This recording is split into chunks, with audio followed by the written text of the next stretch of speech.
C'est le début de 3 jours de marche. Ascension du Pic Boby, le deuxième plus grand sommet de Madagascar.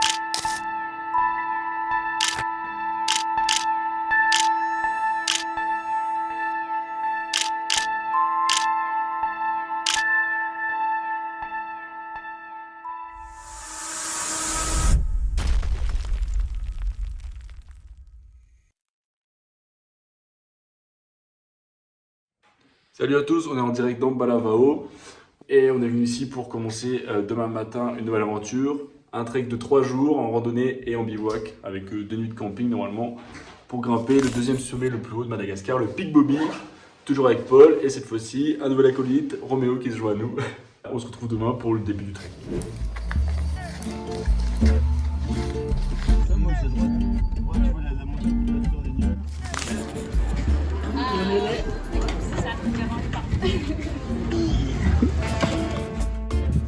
On fait les provisions pour le trek, à boire, à manger et le campement. Et à manger, voilà. On va encore avoir une copine pour faire la route avec nous.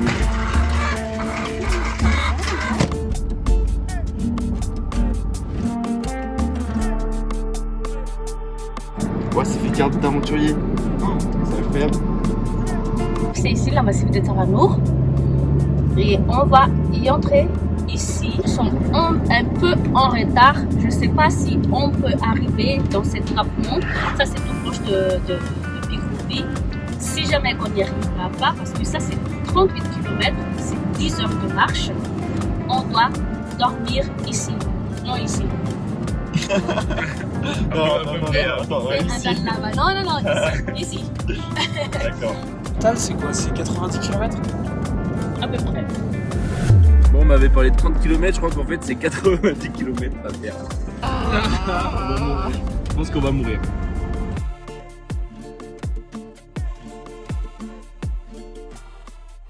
Voilà, elle nous a amené jusqu'au plus près en voiture, mais là elle passe plus. Donc on va s'arrêter ici et on arrive avec pour retrouver les porteurs qui vont nous accompagner. On part pour 90 km, à peu près 30 km par jour, pour faire l'ascension du Pic Boby, le deuxième plus grand sommet de Madagascar.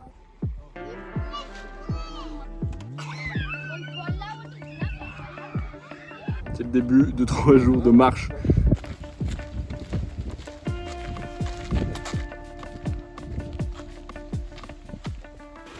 « 10 minutes après, premier obstacle. »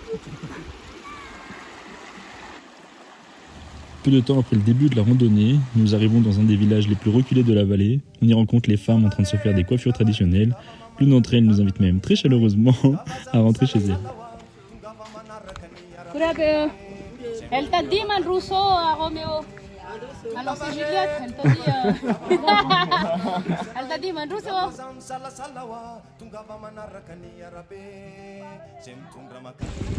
Ouais, ça grimpe gentiment cette histoire.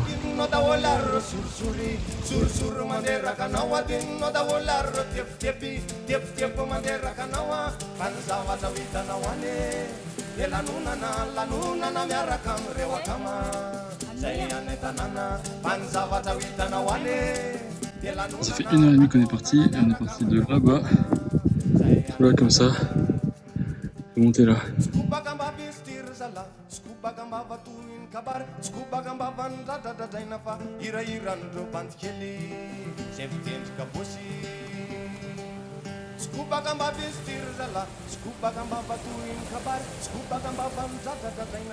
En vrai là ça va mieux, il y a un peu de sentier et tout, mais tout à l'heure ça montait vraiment de ouf. Et on s'est pris je crois 900 mètres de dénivelé en 2 heures, un truc comme ça. Donc c'est un peu chaud. Et surtout que comme je suis con, bah on m'a dit une petite rando. Moi j'ai pris des petites baskets tranquilles, j'ai pas de chaussures de rando, j'ai rien du tout, aucun équipement. En mode touriste, mais on va le faire, on va peut-être galérer, mais on va le faire.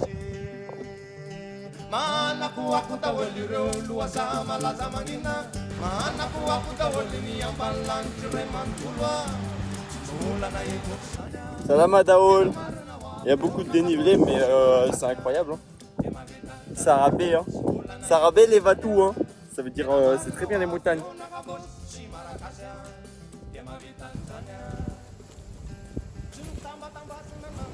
Bon, il est 13h30, on fait une petite pause repas. Donc les gars sont en train de cuisiner ici derrière. C'est quand même pas si chaud, hein. Je pense qu'on va être à 15 degrés la tête. Et ça va peut-être descendre genre à 5, 6, 7 nuits, je sais pas trop. Ça commence à être frisquette. Petit sandwich, tomate, sardines.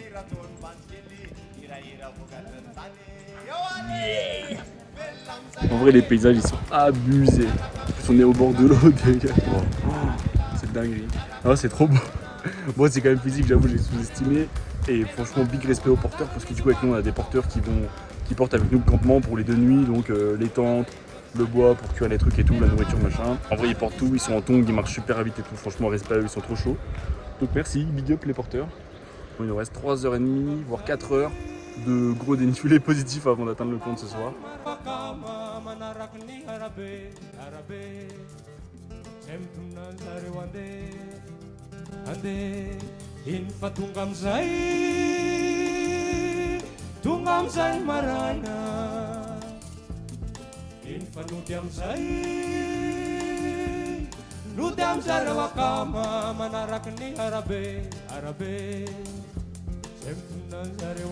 Beau changement d'ambiance, la pluie arrive, donc petite pause dans le refuge et on devait dormir dans un autre camp un peu plus avancé. Donc tant pis, on se tapera un peu plus de chemin demain. Il y a vraiment 4 heures de montée demain pour aller au Pic Bobby. On met des tentes pour dormir.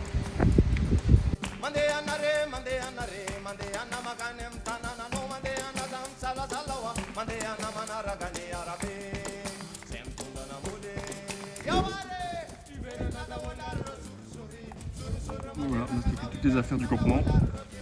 Ce dont on a besoin. Bon, un petit point sur le moral des troupes, on en est où là? Bah, on est là, hein. Ouais, on est là. Franchement, ça va casser un peu les couilles quand même. Ah, oula, voilà, on est sur 2 salles, 2 ambiances là. Non, mais je vais être honnête. Donc, on peut dire blasé quoi. Non, mais voilà, moi là-bas j'étais venu pour faire un concert de piano, tu vois. Bon, déjà il n'y a pas de piano. Ensuite, il n'y a pas de concert. C'est un peu compliqué. Bon, il y a une poule, hein. Bah, une poule pour 3, bon.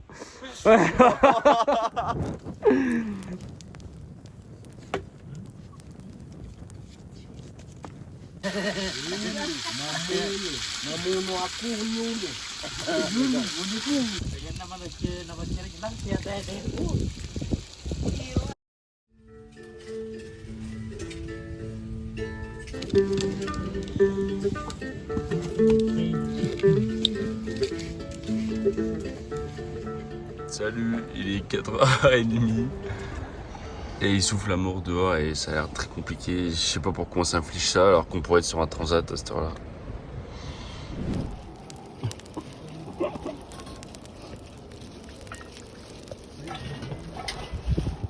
« 5h30, c'est le départ du camp.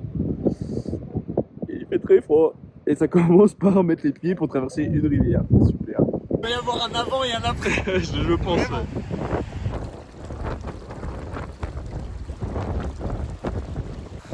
Petit matin, 7h. On a 4 heures pour arriver en haut du pic.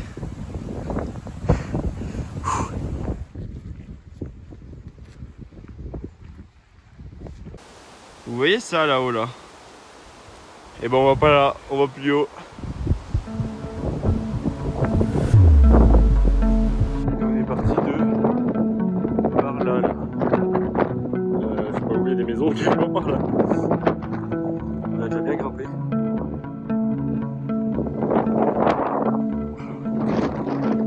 Et là on doit passer de l'autre côté de ça.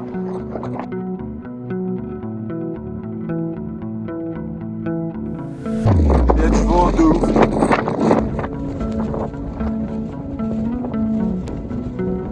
Bon, ça fait 2 heures que notre vie c'est se faire fouetter la gueule. Et prendre des averses et des bourrasques. Mais c'est quand même super stylé.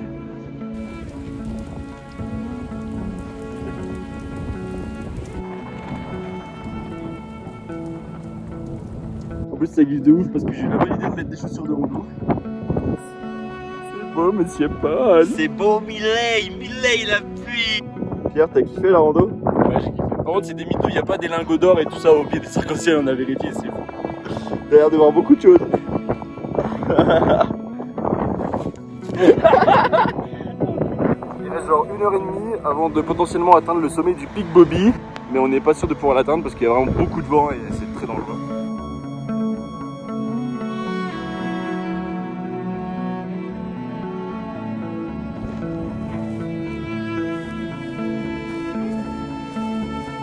Donc là on doit traverser la rivière là. on passe où? On passe au niveau de là où il y a le... Ah ouais, nickel. Madagascar, t'es toujours en vacances, au soleil à la plage. Ah oui, c'est bon. On a le guide qui regarde si ça passe ou pas la rivière, mais attention, je crois qu'on a pas trop le choix de la traverser quoi qu'il arrive. Bon, on se met en condition, hein. Ça va, Paul?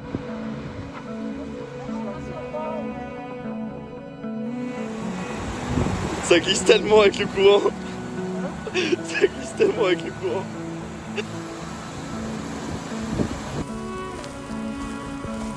On arrive au nouveau campement. Roméo, cette petite créature, mec. Petit débrief, on a trouvé un refuge du coup dans lequel s'abriter. Et malheureusement, changement de programme, on va pas pouvoir grimper au Pic Bobby. Pourquoi? Bah tout simplement parce qu'il y a beaucoup trop de vent et c'est super dangereux, la pluie, le vent, etc. Mais ça a l'air stylé en vidéo, sauf qu'ici on est genre dans les 1500-2000 mètres d'altitude. Il fait super froid, il fait 10 degrés dehors, l'eau elle doit être à 10 aussi. Franchement on est tout trempé, on a bien froid, donc on vient d'allumer un feu. Bon, du coup il n'y aura pas de Pic Bobby. Je suis un peu deg parce qu'on était bien partis et un peu dans la douleur, franchement on a bien lutté et vas-y on nous enlève ça, donc c'est un peu triste. Mais c'est la vie, puis finalement le chemin et la randonnée c'est peut-être ça le vrai cadeau, c'est peut-être pas la destination non plus quoi. Mais non, ça reste une bonne aventure, ça reste des paysages de ouf, etc. Mais bon, on partait dans l'objectif de monter le deuxième sommet de Mada. Au final, on se retrouve à faire une rando un peu classique sur plusieurs jours, mais il n'y a pas de sommet, il n'y a pas d'objectif. Voilà, donc on sèche et peut-être à plus si on se fout pas en l'air. Après la tempête. Mais le soleil est de retour, franchement, ça fait du bien parce qu'on a bien subi quand même. C'est très compliqué, on est trempé, on avait froid et tout, là c'est bon. Tout sec, soleil, température max, on est prêt à repartir. Bon, on a réussi à sécher, à manger et on prend la route pour 2h30 de rando jusqu'au prochain campement. Ça régale le Paul. Ça c'est des bonnes myrtilles des collines de Colombie. Ces deux cascades, qu'on appelle cascade du roi et de la reine, occupent une place très importante dans la vie des locaux. On y sacrifie des zébus ou d'autres animaux pour obtenir la bénédiction lors d'événements importants.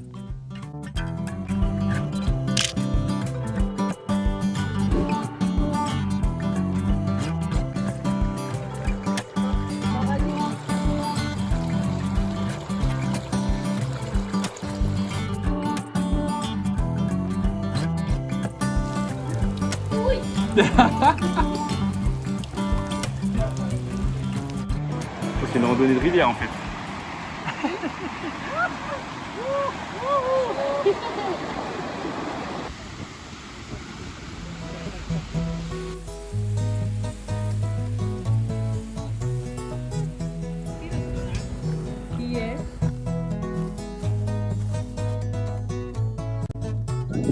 Bon, du coup vraiment un peu déçu qu'on n'ait pas atteint le pic et on a franchement bien galéré, mais ça valait le coup parce que là on s'est fait accueillir chez des gens qui habitent ici du coup. On y découvre le quotidien des Betsileo, ethnie de Madagascar connue pour l'agriculture. On y découvre aussi des petits garçons très vaillants qui n'hésitent pas à travailler tôt et dur pour aider leur famille.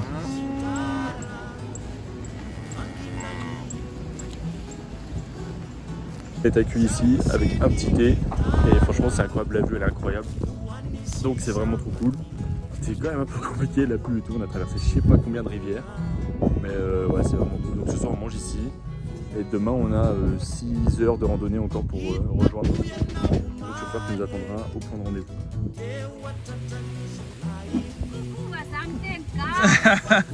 T'as une gaz quelqu'un? T'es forte hein? Forte avec quoi? La bouteille sur la tête? Ah t'avais pas remarqué que t'avais ça sur la tête? Non, ça y est, voilà. T'oublies. Là-dedans, waouh, c'est comme ma tradition. Ça, c'est la meilleure vin de Madagascar. Maruparas, ça se fabrique en Balavao. Et ça aussi, 303, c'est la ronde en Balavao. Parfumé avec le coco. Et merci beaucoup pour votre visite, pour votre trek.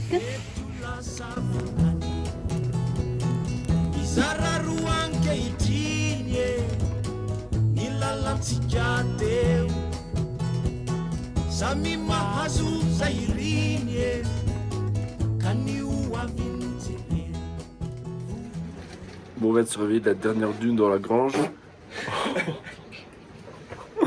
Et c'était pas très rigolo, franchement. Le sol d'une grange, il y a quand même mieux pour dormir. Mais ça le fait 6 heures de rando encore aujourd'hui pour sortir de ce trou à rats et, et commencer enfin les vraies vacances parce que là c'est bon, on a assez donné.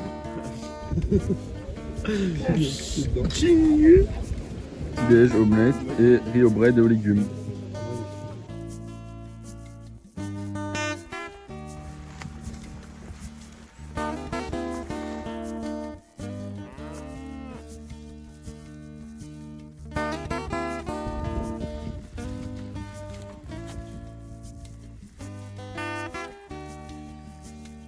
On est en train de monter ça. Je sais pas si on se rend compte, c'est quand même un mur. On va aller jusque là-haut. Ah ouais, je suis pas loin, je suis presque en haut. C'était vraiment, je pense à piquer le cerveau le matin.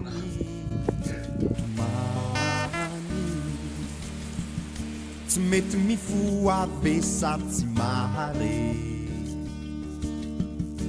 Ne fatote ti ambadi kanyane. Bon, après avoir monté un mur, on descend un mur.